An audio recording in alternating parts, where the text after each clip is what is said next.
캐나다의 경제가 급속도로 무너지고 있습니다. 세계에서 가장 비싼 집값, 끝없이 이어지는 산업 유출, 10년 전만 해도 부러움의 대상이었던 나라가 지금은 어떻게 이렇게 됐을까요? 오늘은 그 이야기를 해보겠습니다. 사실 캐나다의 위기는 갑자기 온 게 아니에요. 수십 년간 쌓여온 문제들이 이제야 폭발하는 거죠. 그리고 이건 캐나다만의 문제가 아니에요. 전 세계 많은 선진국들이 비슷한 길을 걷고 있거든요. 캐나다는 단지 가장 먼저 벼랑 끝에 도달한 나라일 뿐이에요. 이야기는 2008년으로 거슬러 올라가요. 글로벌 금융위기가 터졌을 때 미국은 엄청난 타격을 받았죠. 주택시장이 붕괴하고 은행들이 망하고 수백만 명이 집을 잃었어요. 유럽도 비슷했고요. 하지만 캐나다는 달랐어요. 캐나다는 위기를 비교적 잘 넘겼어요. 주택시장이 미국만큼 과열되지 않았고 은행 규제도 더 탄탄했거든요. 게다가 중국에 석유와 자원을 수출하면서 돈을 벌고 있었죠.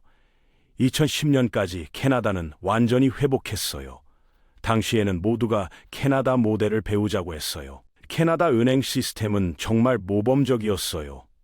미국처럼 서브프라임 모기지 같은 위험한 상품이 없었거든요. 대출 심사도 엄격했고 레버리지 비율도 낮았어요. 금융 시스템이 보수적이라는 게 이럴 때는 장점이 되는 거죠. 중국 경제도 호황이었어요. 베이징 올림픽 준비하느라 인프라에 엄청난 투자를 했고 그 과정에서 캐나다의 석유, 목재, 광물을 마구 사갔어요. 덕분에 캐나다 서부 지역은 자원 붐을 경험했죠. 하지만 여기서 문제가 시작됐어요. 캐나다는 위기 대응으로 금리를 크게 낮췄거든요.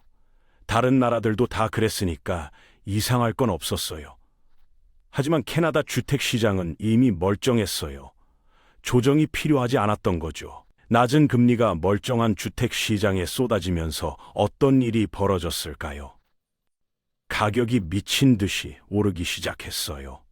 사람들은 주택을 사는 게 아니라 투자를 하기 시작했죠. 한 채 사고, 두 채 사고, 임대 주고, 시세 차익 보고. 이게 돈 버는 가장 확실한 방법이 됐어요. 경제학자들은 경고했어요. 이건 버블이라고, 언젠가 터질 거라고. 하지만 아무도 듣지 않았어요. 왜냐면 모두가 돈을 벌고 있었으니까요. 집값이 오르면 부자가 된 기분이 들잖아요. 실제로 판 게 아니어도요. 정부는 이걸 막아야 했어요. 금리를 올리거나 대출 규제를 강화하거나 투자용 주택에 세금을 매기거나. 하지만 그러지 못했어요. 왜냐고요? 이미 너무 많은 사람들이 주택 소유자가 됐거든요. 캐나다 인구의 대부분이 집을 갖고 있었어요. 집값이 오르는 게 문제라고 말하는 순간 수백만 명의 유권자를 적으로 돌리는 거예요. 자기 집값이 떨어지는 걸 좋아할 사람은 없으니까요. 특히 평생 모은 돈을 집에 다 쏟아부은 사람들은 더더욱 그래요. 정치인들은 표를 잃기 싫어서 아무것도 안 했어요. 결과는? 지난 20년간 캐나다 집값은 300% 넘게 올랐어요. 그런데 소득은 고작 100% 정도 올랐죠. 집값이 소득의 3배 속도로 오른 거예요. 이게 지속 가능할 리 없잖아요. 지금 젊은 캐나다인들은 집을 살 수가 없어요. 토론토나 밴쿠버에서 평범한 집 한 채가 100만 달러 넘어요. 한화로 14억 원이 넘는 거죠. 평범한 직장인이 평생 모아도 살 수 없는 가격이에요. 밴쿠버는 특히 심각해요. 평균 주택 가격이 중위소득의 15배가 넘어요. 홍콩 다음으로 세계에서 집값이 비싼 도시예요. 토론토도 10배가 넘고요. 이 정도면 정상적인 시장이 아니에요. 그래서 어떻게 하느냐고요?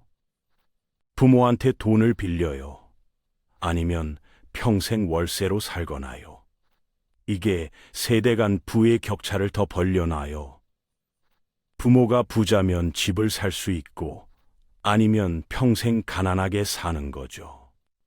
능력이 아니라 태어난 집안이 미래를 결정하는 거예요. 캐나다에는 은행 오브 맘앤데드라는 농담이 있어요. 부모 은행이라는 뜻이죠. 젊은이들이 집 살 때 부모한테 돈을 빌리는 게 너무 흔해져서 생긴 표현이에요.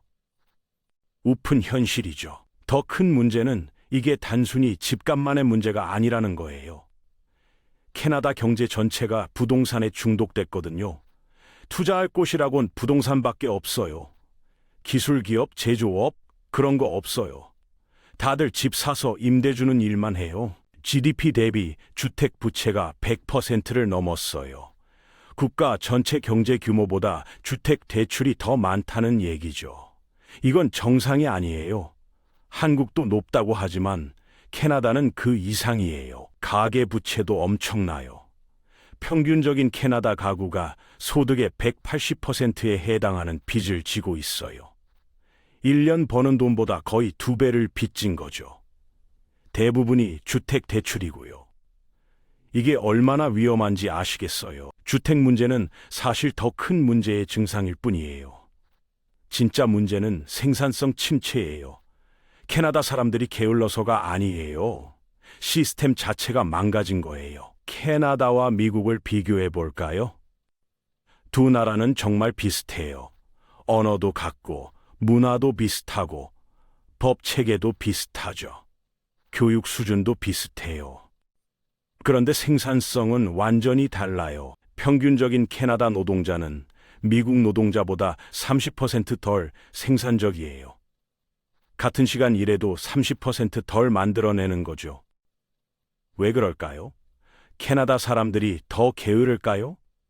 절대 아니에요. 근무 시간을 봐도 캐나다인들이 미국인보다 조금 덜 일하긴 해요. 한 6% 정도요. 하지만 근무 시간을 똑같이 맞춰도 여전히 30% 차이가 나요. 그럼 뭐가 문제일까요? 문제는 투자예요. 미국은 노동자들에게 더 나은 도구를 줘요. 더 좋은 기계, 더 빠른 컴퓨터, 더 효율적인 시스템. 캐나다는 이런 데 투자를 안 해요. 그러니까 같은 사람이 같은 시간 일해도 덜 만들어내는 거죠. 경제학에서는 이걸 자본 투자라고 해요. 땅, 노동, 자본. 이 세 가지가 경제 성장의 핵심이에요. 캐나다는 땅은 많아요. 세계에서 두 번째로 큰 나라니까요. 노동력도 괜찮아요. 교육 수준이 높거든요. 하지만 자본 투자가 형편없어요. 공장을 예로 들어볼까요? 미국 공장에는 최신 로봇이 있고 자동화 시스템이 있고 효율적인 물류 시스템이 있어요. 캐나다 공장은 낡은 기계에 수작업이 많고 비효율적이에요. 당연히 생산성이 떨어지죠. 사무실도 마찬가지예요. 미국 회사들은 최신 소프트웨어를 쓰고 클라우드 시스템을 도입하고 직원들에게 좋은 장비를 줘요. 캐나다는 구식 시스템을 계속 쓰고 있어요. 업그레이드 할 돈이 없거든요. 왜 투자가 안 될까요? 간단해요. 돈이 다 부동산으로 가니까요. 투자자들이 기업에 투자할 이유가 없어요. 부동산만 사도 돈이 벌리는데 왜 위험한 사업에 투자하겠어요? 기업들도 자금을 못 구해요. 은행에서 대출받기도 어렵고 투자자를 찾기도 어려워요. 미국 가면 벤처 캐피털이 줄 서 있는데 캐나다에는 그런 거 없어요. 그러니까 좋은 아이디어가 있어도 실현할 수가 없어요. 캐나다 벤처 캐피털 시장은 미국의 10분의 1도 안 돼요. 인구를 감안해도 턱없이 적어요. 스타트업이 자금을 구하려면 미국으로 가야 해요. 그럼 그게 캐나다 회사인가요? 미국 회사인가요? 결과는 혁신이 없어요. 캐나다에서 마지막으로 세계적인 기술 기업이 나온 게 언제인가요? 블랙베리? 그거 20년 전 얘기예요. 지금은 없어요. 쇼피파이 정도? 그것도 본사를 미국으로 옮기려고 하고 있어요. 산업 구조를 보면 더 심각해요. 1980년대에 천연자원이 GDP의 26%를 차지했어요. 지금은 12%도 안 돼요. 제조업은 반토막 났고요. 농업도 계속 줄어들고 있어요. 1980년대 캐나다는 제조업 강국이었어요. 자동차, 기계, 전자제품을 만들었죠. 지금은 대부분 문을 닫았어요. 공장들이 중국이나 멕시코로 갔어요. 남은 건 조립 공장 몇 개뿐이에요. 자원 산업도 위태로워요. 석유는 여전히 중요하지만 기후 변화 때문에 미래가 불확실해요. 세계가 재생에너지로 전환하고 있는데 캐나다는 여전히 화석연료에 의존하고 있어요. 그럼 뭐가 늘어났을까요? 부동산과 금융이요. 그리고 의료 서비스요. 왜 의료냐고요? 인구가 늙어가니까요. 캐나다는 빠르게 고령화되고 있어요. 은퇴한 사람들이 늘어나면서 의료비가 폭증하고 있죠. 고령화 속도가 상상 이상이에요. 베이비붐 세대가 은퇴하면서 65세 이상 인구가 급증하고 있어요. 20년 후에는 인구의 4분의 1이 노인일 거예요. 누가 이들을 부양할까요? 생산적인 산업은 줄어들고 비생산적인 부문만 커지는 거예요. 이게 경제의 미래에 좋을 리가 없죠. 젊은이들은 일자리를 못 구하고 노인들은 연금이 부족하고 정부는 재정이 악화되고 악순환이에요. 더 심각한 건 두뇌 유출이에요. 재능 있는 젊은이들이 미국으로 가고 있어요. 왜 그럴까요? 간단해요. 돈 때문이에요. 미국에서 일하면 월급이 2배예요. 그런데 집값은 더 싸요. 토론토 집값이 샌프란시스코보다 비싸다고요? 말이 안 되죠. 소프트웨어 엔지니어가 토론토에서 10만 달 받는데 실리콘밸리 가면 20만 달러 받아요. 집값은 비슷하거나 오히려 더 싸요. 당연히 다들 미국으로 가죠. 토론토 대학이나 워털루 대학에서 공부한 최고의 인재들이 졸업하자마자 국경을 넘어요. 워털루 대학은 캐나다의 MIT라고 불려요. 컴퓨터 공학으로 유명하죠.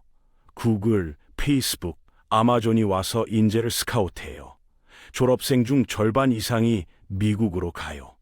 캐나다가 교육비를 대고 미국이 인재를 가져가는 거죠. 의료 분야도 심각해요.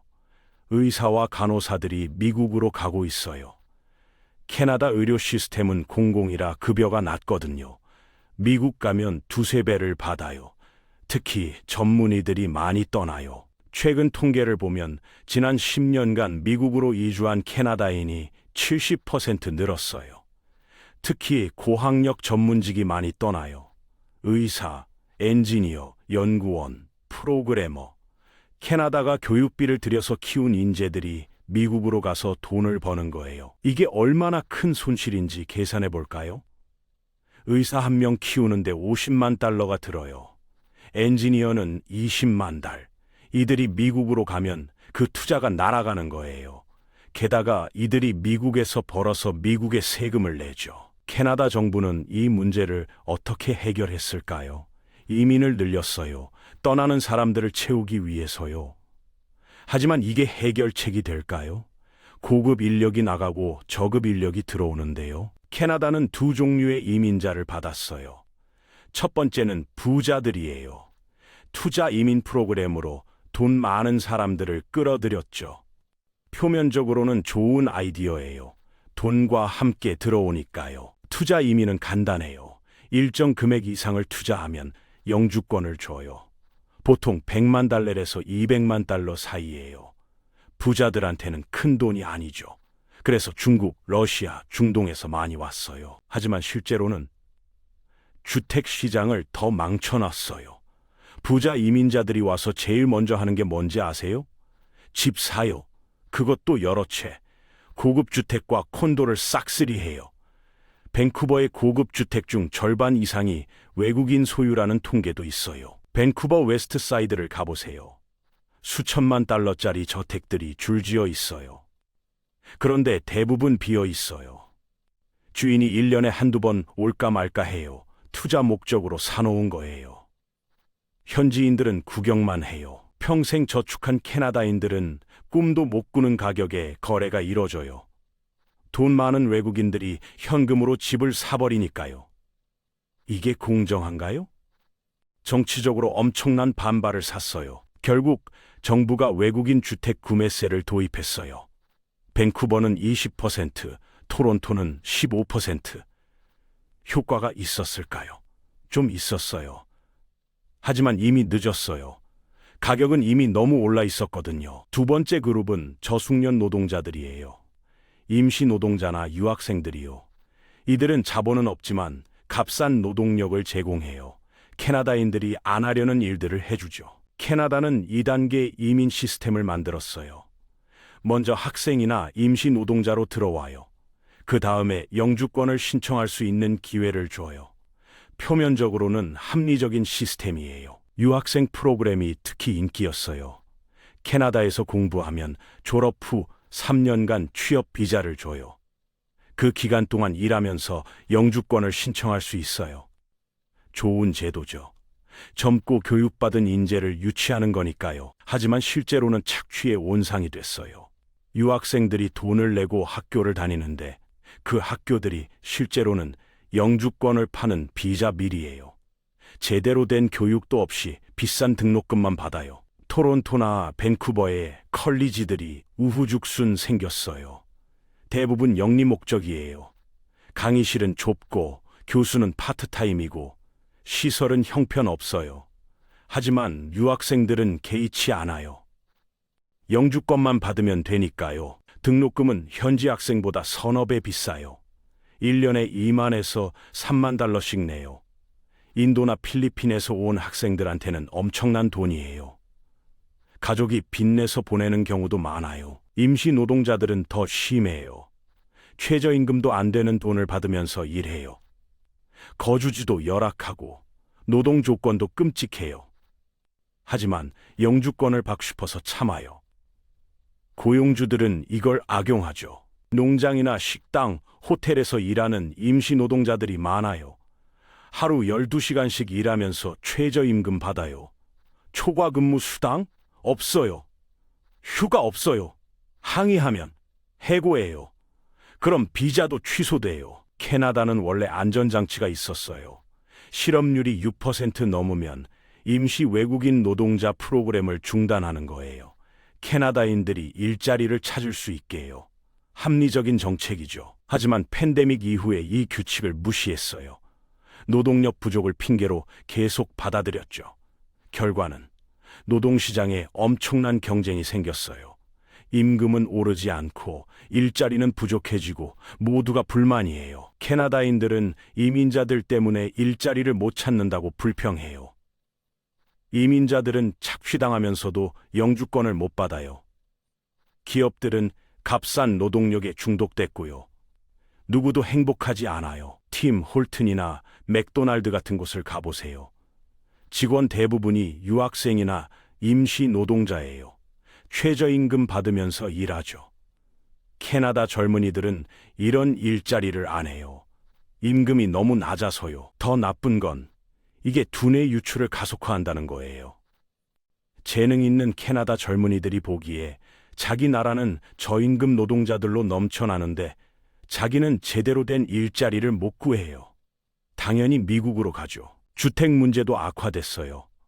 갑자기 인구가 엄청나게 늘어났는데 집은 안 지었거든요. 공급과 수요의 불균형이 더 심해진 거죠. 집값은 계속 오르고 임대료도 폭등했어요. 2021년부터 2023년까지 캐나다 인구가 300만 명 넘게 늘었어요. 주로 이민 때문이에요. 그런데 같은 기간 지어진 집은 60만 채도 안 돼요. 사람은 5배 늘었는데 집은 1배도 안 늘어난 거죠. 토론토에서 방 하나 얻는데 월 1,500달러 넘게 들어요. 한화로 200만 원이 넘는 거죠. 방 하나요. 아파트도 아니고. 유학생들은 방 하나에 서너 명이 같이 살아요. 그것도 감사하게 생각해야 해요. 팬데믹 때는 더 심했어요. 사람들이 집에서 일하게 되면서 더 넓은 집을 원했어요. 금리는 바닥이었고요. 주택 가격이 한 해에 20에서 30%씩 올랐어요. 미친 거죠. 2020년 100만 달타던 집이 2022년에는 150만 달러가 됐어요. 불과 2년 만에 50% 오른 거예요. 이미 집 가진 사람들은 좋았겠죠. 하지만 사려던 사람들은 영원히 못 사게 된 거예요. 지금은 금리가 올라서 좀 진정됐지만 이미 늦었어요. 높은 가격에 집을 산 사람들은 이제 높은 이자율에 고통받고 있어요. 파산하는 사람들도 생기고 있고요. 캐나다 중앙은행이 2022년부터 금리를 올리기 시작했어요. 0.25센트에서 5%까지 올렸어요. 엄청난 인상이죠. 변동금리 모기지를 받은 사람들은 월 납입금이 2배로 뛰었어요. 어떤 가족은 월 2,000달러 내던 모기지가 4,000달러가 됐어요. 감당이 안 되죠. 집을 팔려고 해도 사는 사람이 없어요. 다들 금리 때문에 대출을 못 받으니까요. 결국 금매로 내놓거나 파산해요. 캐나다 정부는 이제야 문제를 인정하기 시작했어요. 이민을 줄이겠다고 발표했죠. 하지만 이것도 문제예요. 갑자기 이민을 막으면 경제가 충격을 받거든요. 이민자들이 소비도 하고 세금도 내고 일도 하잖아요. 갑자기 그게 사라지면 경제가 위축돼요. 술을 끊는 것과 비슷해요. 장기적으로는 좋지만 단기적으로는 엄청난 숙취가 와요. 소매업이나 외식업은 이민자 소비에 크게 의존해요. 이민자들이 줄어들면 매출이 떨어져요. 학교들도 타격을 받아요. 유학생 등록금이 수입의 큰 부분이거든요. 갑자기 학생이 줄면 재정이 악화돼요. 그리고 이 모든 상황에서 미국이 기름을 부어요. 트럼프가 캐나다를 51번째 주로 만들겠다는 농담을 계속하고 있어요. 농담이라고 하지만 무시할 수 없어요. 정치적 메시지가 담겨 있거든요. 관세 위협도 계속돼요. 캐나다 수출의 75%가 미국으로 가요. 만약 미국이 관세를 때리면 캐나다 경제는 큰 타격을 받아요. 특히 자동차 산업이나 목재 산업 같은 곳은 직격탄을 맞을 거예요. 자동차 산업을 보면 캐나다는 주로 부품을 만들어요. 미국이나 멕시코 공장에 보내죠. 관세가 붙으면 경쟁력을 잃어요. 공장들이 문 닫을 수 있어요. 온타리오주만 해도 수만 개 일자리가 걸려 있어요. 목재도 마찬가지예요. 캐나다 목재의 대부분이 미국 건설업에 가요. 미국이 소프트우드 목재에 관세를 매기면서 이미 분쟁이 있었어요. 더 올리면 캐나다 목재 산업은 큰 타격을 받아요. 캐나다는 미국에 너무 의존적이에요. 무역도, 투자도, 심지어 인재 이동도 다 미국이 중심이에요. 미국이 코를 풀면 캐나다가 감기 걸리는 수준이 아니에요. 미국이 재채기하면 캐나다가 폐렴 걸려요. 지리적으로도 피할 수 없어요. 국경이 8,900km나 돼요. 세계에서 가장 긴 비무장 국경이죠. 경제가 완전히 통합되어 있어요. 공급망이 얽혀 있고 가족들이 양쪽에 살고 문화도 섞여 있어요. 정치적 상황도 혼란스러워요. 저스틴 트리도 총리가 사임했어요. 10년 가까이 이끌던 리더가 떠난 거죠. 새 리더십이 들어올 때까지 불확실성이 계속될 거예요. 트리도는 인기가 바닥이었어요. 지지율이 20%까지 떨어졌죠. 경제 문제, 주택 위기, 이민 정책, 모든 게 그의 책임으로 돌아갔어요. 자유당 내부에서도 사퇴 압력이 있었고요. 보수당이 정권을 잡을 가능성이 높아요. 여론조사에서 20%포인트 이상 앞서고 있거든요. 보수당 당수 피에르 폴리에브르는 강경한 입장이에요. 이민 축소, 지출 감축, 규제 완화, 큰 변화가 올 거예요. 그럼 캐나다는 어떻게 해야 할까요?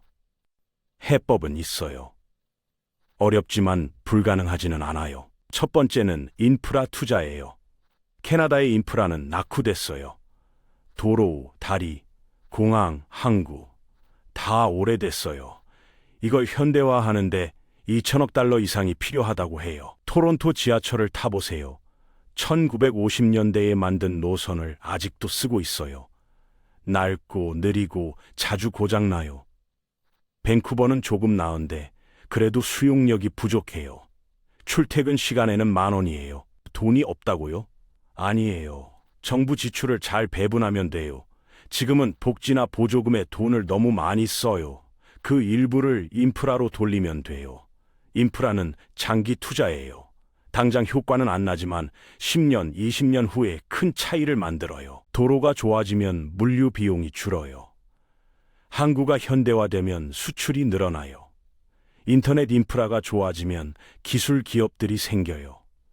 이게 다 연결되어 있어요. 두 번째는 교육과 직업 훈련이에요. 캐나다는 교육 수준이 높지만 실제 산업이 필요로 하는 기술과 맞지 않아요. 대학은 많은데 직업 학교는 부족해요. 모두가 대졸하기를 원하지만 정작 필요한 건 숙련된 기술자예요. 전기기사, 배관공, 용접공. 이런 직업들이 인력 부족이에요. 임금도 높아요. 숙련된 전기기사는 연봉이 10만 달러가 넘어요. 하지만 젊은이들은 이런 직업을 안 하려고 해요. 대학 가야 한다고 생각하니까요. 독일 모델을 보세요. 직업 교육이 엄청나게 발달해 있어요. 고등학교 때부터 기업에서 도제로 일하면서 배워요. 졸업할 때쯤이면 이미 전문가예요. 캐나다도 이런 시스템을 도입해야 해요. 세 번째는 사업 환경 개선이에요.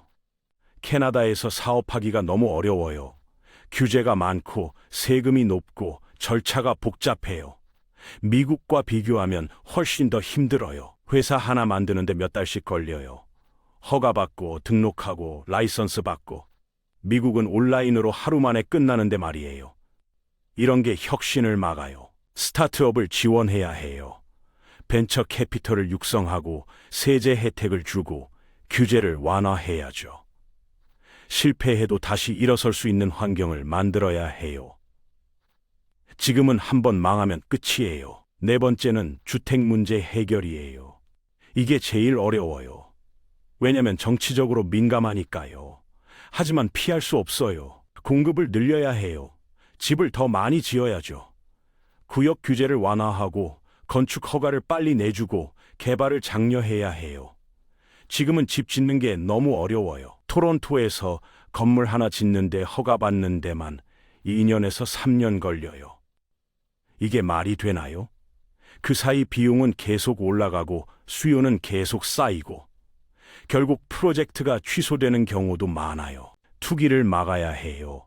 투자용 주택에 세금을 매기고 외국인 주택 구매를 제한하고 공실세를 도입해야죠. 집은 살 곳이지 투자 상품이 아니에요. 밴쿠버는 공실세를 도입했어요. 1년 중 6개월 이상 비어있는 집에 세금을 매기는 거예요. 효과가 있었어요. 공실률이 떨어지고 임대 물량이 늘어났죠. 다른 도시들도 따라해야 해요. 다섯 번째는 이민 정책 정상화예요. 이민 자체가 나쁜 게 아니에요. 문제는 너무 많이, 너무 빨리 받았다는 거예요. 속도를 조절해야 해요. 질 좋은 이민을 받아야 해요. 고학력 전문직, 기업가, 혁신가, 이런 사람들을 원하는 거죠. 저숙련 노동자를 무제한으로 받는 건 답이 아니에요. 포인트 시스템을 강화해야 해요. 교육, 경력, 언어 능력, 나이, 이런 걸 엄격하게 평가해야죠. 지금은 너무 느슨해요. 돈만 있거나 일자리만 있으면 거의 다 받아줘요. 그리고 임시 노동자 프로그램을 개혁해야 해요. 착취를 막고 적절한 임금을 보장하고 권리를 보호해야죠. 지금처럼 기업들이 마음대로 쓰는 건 안 돼요. 여섯 번째는 미국과의 관계 재정립이에요. 미국에 너무 의존하는 건 위험해요. 무역 파트너를 다각화해야죠. 유럽, 아시아, 남미, 다른 시장을 개척해야 해요. CPTPP라고 들어보셨어요? 환태평양 경제 동반자 협정이요. 캐나다가 회원국이에요. 일본, 호주, 베트남, 멕시코 같은 나라들이랑 무역하는 거죠. 이걸 더 활용해야 해요. 유럽연합과도 자유무역협정이 있어요. CETA라고요. 하지만 별로 활용을 못하고 있어요. 홍보도 부족하고 지원도 부족해요. 중소기업들은 그런 게 있는지도 몰라요. 물론 미국을 무시하라는 게 아니에요. 가장 중요한 파트너는 맞아요. 하지만 유일한 파트너여서는 안 돼요. 달걀을 한 바구니에 다 담지 말라는 거죠. 일곱 번째는 생산성 향상이에요. 이게 핵심이에요. 자동화, 디지털화, 혁신, 이런 데 투자해야 해요. 같은 사람이 같은 시간 일해도 더 많이 만들어낼 수 있게요. 정부가 R&D에 투자하고 기업들이 기술 도입을 장려하고 교육 시스템이 미래 기술을 가르쳐야 해요. 지금은 과거의 방식으로 미래를 준비하려고 해요. 안 돼요. 인공지능, 로봇공학, 재생에너지. 이런 분야에 집중해야 해요. 미래 산업이거든요. 캐나다가 이 분야에서 뒤처지면 영원히 따라잡을 수 없어요. 이 모든 게 쉽지 않아요. 정치적으로 어렵고 비용도 많이 들고 시간도 오래 걸려요. 하지만 선택의 여지가 없어요. 지금 안 하면 더 늦어요. 캐나다의 문제는 캐나다만의 문제가 아니에요. 한국도, 일본도, 유럽도 비슷한 문제를 겪고 있어요. 저출산, 고령화, 주택 문제, 생산성 침체, 다 똑같아요. 캐나다는 경고예요. 이런 문제들을 방치하면 어떻게 되는지 보여주는 거죠. 10년, 20년 전에 대응했어야 했는데 안 했어요. 지금 그 대가를 치르고 있는 거예요. 다른 나라들은 캐나다를 보고 배워야 해요. 같은 실수를 반복하지 말아야죠. 문제를 미루지 말고 지금 당장 행동해야 해요. 나중은 없어요. 지금이에요. 캐나다가 회복할 수 있을까요? 가능해요. 나라의 기본은 탄탄해요. 천연자원도 풍부하고 교육 수준도 높고 제도도 안정적이에요. 단지 방향을 잘못 잡았을 뿐이에요. 하지만 시간이 별로 없어요. 지금 행동하지 않으면 악화일로예요. 두뇌 유출은 계속되고 생산성은 더 떨어지고 부채는 더 쌓이고 경제는 더 침체될 거예요. 새 리더십이 들어오면 과감한 개혁을 해야 해요. 유권자들이 싫어해도 기득권이 반발해도 해야 해요. 지금 당장은 고통스럽지만 장기적으로는 나라를 살리는 길이에요. 캐나다인들도 각오해야 해요. 집값이 떨어질 수 있어요. 일자리 경쟁이 더 치열해질 수 있어요. 세금이 오를 수도 있어요. 하지만 이게 정상으로 돌아가는 과정이에요. 과거의 비정상적인 호황이 문제를 만든 거예요. 집값이 계속 오르고 투자 없이 돈 벌고 생산성 없이 성장하는 건 지속 불가능해요. 정상으로 돌아가려면 고통이 따를 수밖에 없어요. 다른 나라들도 주목해야 해요. 캐나다의 실패는 전 세계의 교훈이에요. 단기적 이익을 위해 장기적 건강을 희생하지 마세요. 인기 없는 정책이라도 필요하면 해야 해요. 문제를 미루면 나중에 더 큰 대가를 치러요. 캐나다는 십자로에 서 있어요. 한쪽 길은 계속 하락하는 거예요. 두뇌 유출 가속화, 생산성 추락, 경제 침체. 결국 선진국 지위를 잃을 수도 있어요. 다른 한쪽 길은 고통스러운 개혁이에요. 구조조정, 정책 전환, 문화 변화. 어렵지만 희망이 있어요. 10년, 20년 후에 더 강한 나라로 돌아올 수 있어요. 어느 길을 선택할까요? 그건 캐나인들의 몫이에요. 그리고 그들의 선택은 전 세계에 영향을 미칠 거예요. 앞으로 어떻게 될지 우리는 지켜볼 필요가 있습니다.